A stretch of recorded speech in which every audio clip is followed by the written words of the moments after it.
This is Brother Barnes. Let's enjoy the earthworm dissection together. This is the mouth end and this is the tail end of the earthworm. This clitellum section right here, this little band, is where the earthworms pair up to mate. If you are a pregnant or expecting mother, please check with me. You may or may not want to avoid the odors with this lab. Just talk to me about that. Remember to goggle up and glove up. That is practicing good safety measures. Also, do not ever cut toward yourself or another person.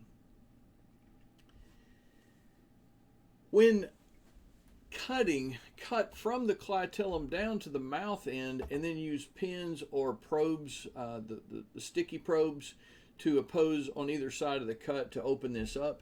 You should be able to see the pharynx, the esophagus, and there are 5 arched hearts that go across this area. You may be able to see those. They'll be kind of darker than some of the other surrounding tissue. Also a crop, a gizzard, and if you go back a little bit further and cut into the intestine, you will see some fecal matter. All the cottage cheese that you see inside, those are the male and female reproductive glands.